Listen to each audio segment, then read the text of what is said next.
উত্তরবঙ্গের কিছু কন্টেন্ট ক্রিয়েটরের নাকি বিয়ে। আমি মনে হয় ভাগ্যবান যাদের বিয়ের ভিডিও এখন পর্যন্ত আমার নিউজ ফিডে আসে নাই।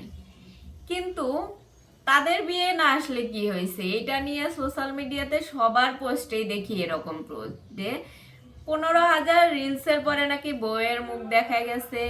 মানে একটা বিয়েকে কেন্দ্র করে এতগুলা রিলস আপলোড দেওয়া। আমার ফিডে যদিও বিয়ের ভিডিও না আসুক, কিন্তু এই সমস্ত পোস্টে ভরে গেছে।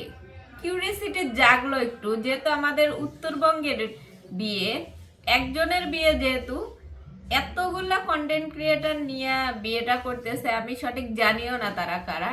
যদিও বিথি উনার একটু ভিডিও আমি মাঝে মধ্যে দেখতাম সামনে চলে আসলে।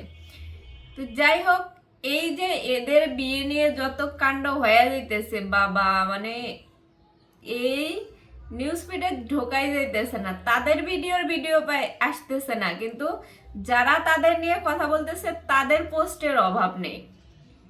ভাই, সবার কাছে এই নিউজগুলো পৌঁছায় নাই, যেমন আমার কাছেও পৌঁছায় নাই। আপনারাই এভাবে প্রচার করে করে এদের ভিডিও সবার কাছে পৌঁছে দিতেছেন। আমাদের দরকার নেই এদের বিয়ের ভিডিও দেখার। আপনারা এদেরকে নিয়ে পোস্ট দেওয়া বন্ধ করেন, দেখেন এদের ভিডিও এত চলে আসবে না। আমি অন্তত আমার নিউজ ফিডে এদের ভিডিও দেখি নাই, কিন্তু আপনাদের এরকম পোস্টের কারণে আমি জানতে আগ্রহ হলাম যে আসলে এরা কারা।